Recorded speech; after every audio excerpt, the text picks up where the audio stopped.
நாம் தமிழர் கட்சியினுடைய ஒருங்கிணைப்பாளர் சீமான் அவர்களை கைது செய்ய வலியுறுத்தி புகார் மனு கொடுத்துட்டு வந்திருக்கிறோம். இந்த புகாரின் சாராம்சம் என்னவென்று சொன்னால், ஒரு 4 நாட்களாக பாலியல் குற்றச்சாட்டு அவர்கள் மீது சுமத்தப்பட்டிருக்கூடிய நடிகையை வைத்துக்கொண்டு பார்க்கக்கூடிய பொதுமக்கள் மத்தியிலே ஈவு இரக்கமின்றி கொச்சைப்படுத்தி பேசி வருகிறார் பெண்களை. அது மட்டுமல்ல, இவர் பேசக்கூடிய ஒரு கட்சி தலைவர் என்று சொல்கிறார்கள். ஆனால் பொதுத்தளத்திலே பெண்களை எந்த அளவிற்கு வக்கிரத்தோடு கேவலப்படுத்தி பேச முடியுமோ ஒரு பொதுத்தளம் என்று கூட பார்க்காமல் குழந்தைகள், பெண்கள், பொதுமக்கள் பார்க்கக்கூடிய இந்த நிகழ்விலே கொஞ்சம் கூட யோசிக்காமல் அசிங்கமாக பேசி வருகிறார். அப்போது ஒரு பாலியல் குற்றச்சாட்டுக்கு ஆளாக்கப்பட்ட நடிகர் நாம் தமிழர் கட்சியினுடைய சீமான் அவர்கள் இந்த வழக்குக்கு கொஞ்சம் கூட மதிப்பளித்தோ அல்லது தலைவணங்கியோ காவல்துறைக்கோ நீதித்துறைக்கோ பதிலளிக்கக்கூடிய வகையிலே இல்லாமல் பொதுமக்களை பார்த்து கொச்சைப்படுத்தி பேசி வருகிறார். பெண்களை ஒரு விபச்சாரி போன்று சித்தரித்து பேசி வருகிறார்.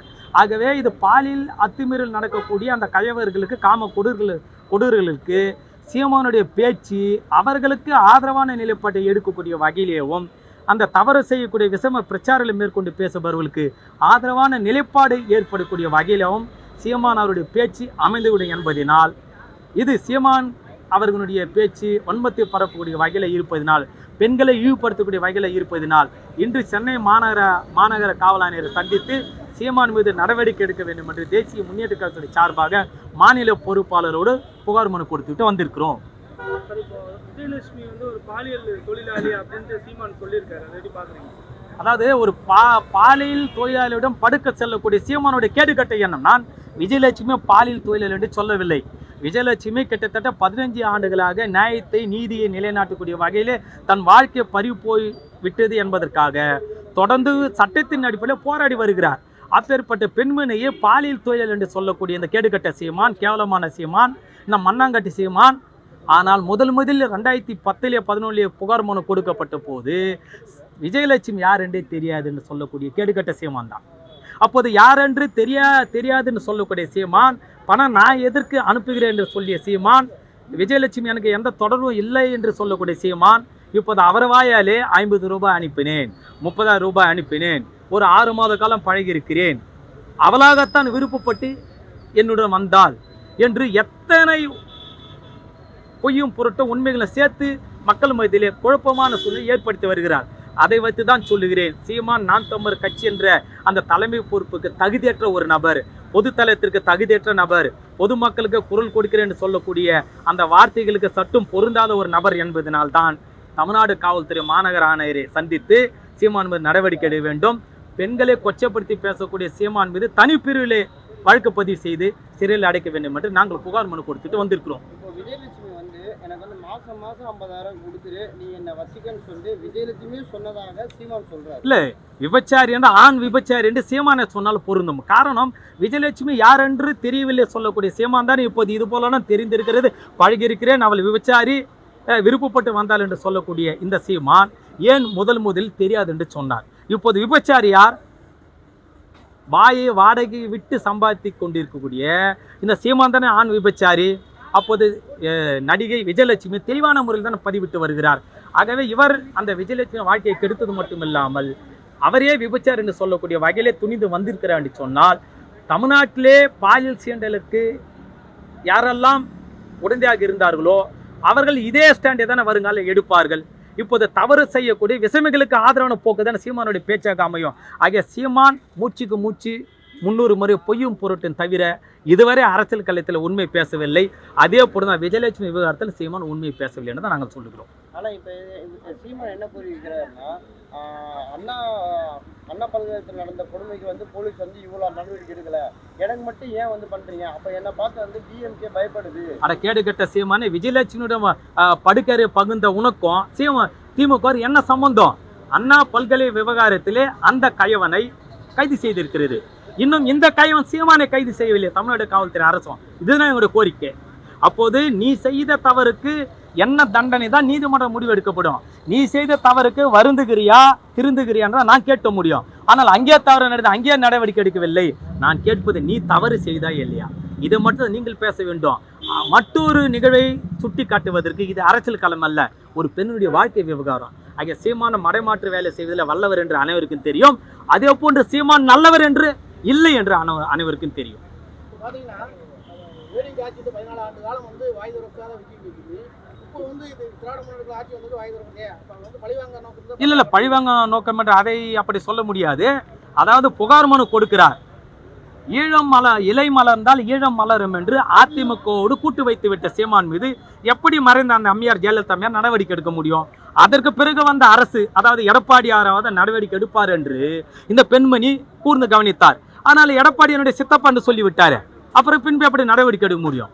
ஆகவே சித்தப்பா அந்த அம்மையார் என்று கூட்டு கலவனாகி இருந்த சீமான் அவர்கள் மீது இப்போ நீதிமன்றம் தானாக முன் வந்து நடவடிக்கை எடுக்க முன் வந்திருக்கிறது. ஆக இது திமுகவிற்கும் இந்த சீமானுக்கு எந்த தொடர்பும் இல்லை.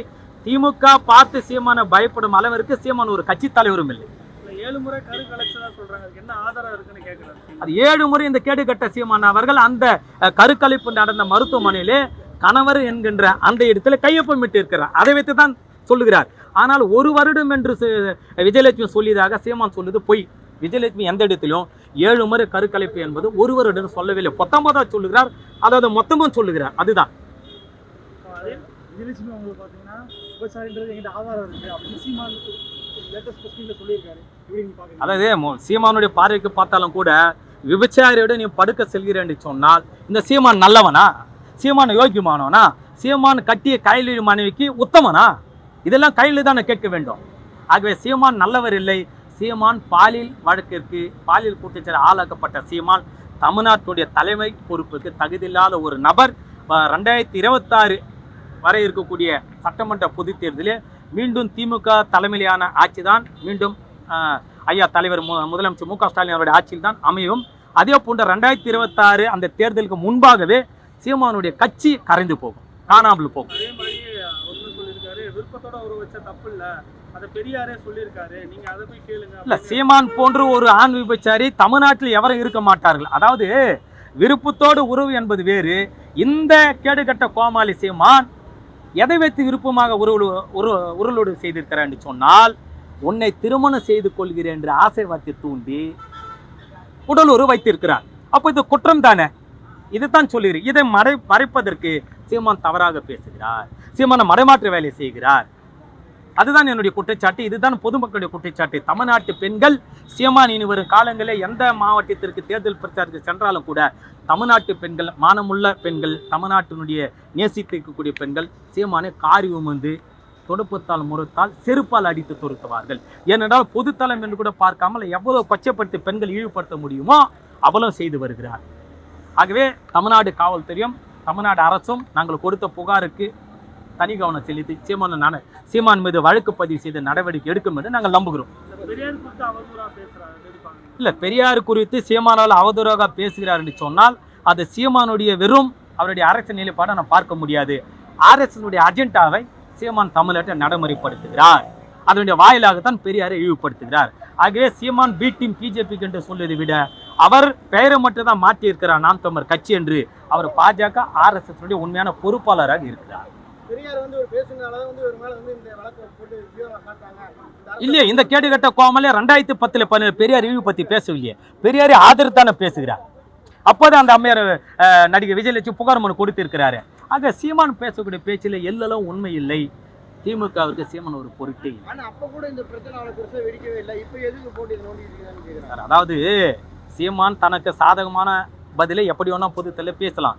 மக்களும் நீதித்துறையும் காவல்துறை நம்புவார்களா? அவங்களை போன்ற பத்திரிகையாளர் நம்புவார்களா? 2011 இலை மறந்தால் ஈழம் மலர் என்று அம்மையாரோட கூட்டணி. 2016 பிறகு எடப்பாடியார் சித்தப்பா என்ற கூட்டணி. அப்போ 2021 பிறகு திமுக அரசு ஆட்சியில் வந்த பிறகு மீண்டும் நீதி கிடைக்கும் என்று அந்த அம்மையார் வெளியுறவுக்கு வருகிறார். அது மட்டுமல்ல, அந்த அம்மையார் கொடுத்த புகாருக்கு வாபஸ் வாங்க சொல்லி சீமான் தான் நீதிமன்றம் நாடுகிறார். இது நீதிமன்றம் தானாக அறிக்கை கேட்டு இருக்கிறது. திமுக கேட்கவில்லை, தமிழ்நாடு அரசு கேட்கவில்லை, தமிழ்நாடு காவல்துறை கேட்கவில்லை. சீமான் தான் நீதிமன்றம் நாடுகிறார். அந்த நீதிமன்றமே இது மற்ற வழக்கு போன்று முடித்து வைக்க முடியாது என்று சொல்லி அவர்கள் தான் புட்டு வைத்து அறிக்கை கேட்டு இருக்கிறது. இது எங்கிருந்து வந்திருக்கிறது? திமுக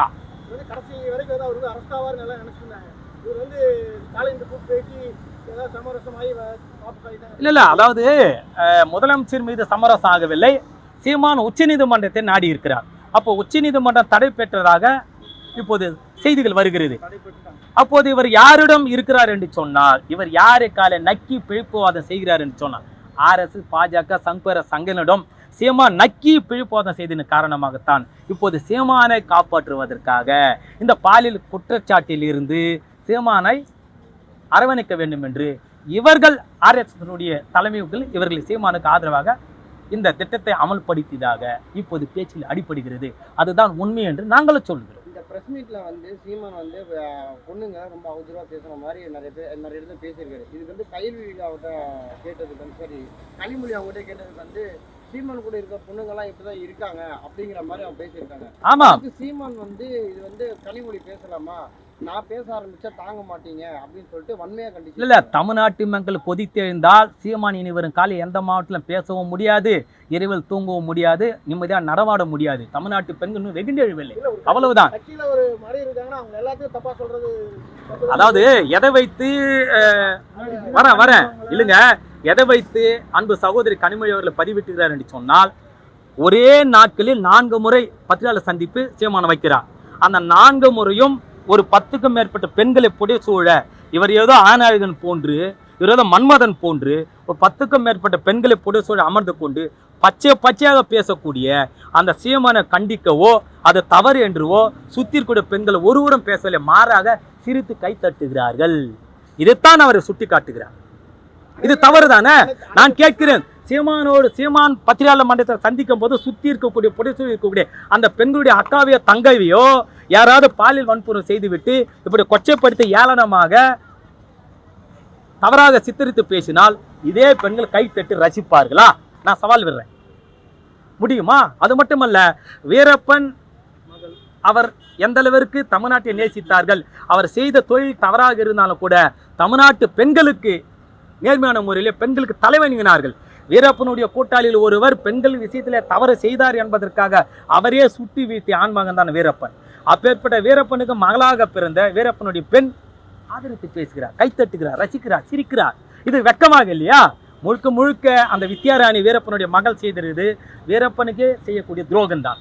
ஆகவே இனி வரும் காலங்களிலே சீமானுடைய முகத்தை ஏற்கனவே பாதி கீழ்ந்து விட்டது, மீது எங்களை போன்ற ஜனநாயகத்தை கீழ்த்து தொங்க விடப்படும். சீமான் அவர்கள் அரசியல் களத்தில் அப்புறப்படுத்தும்.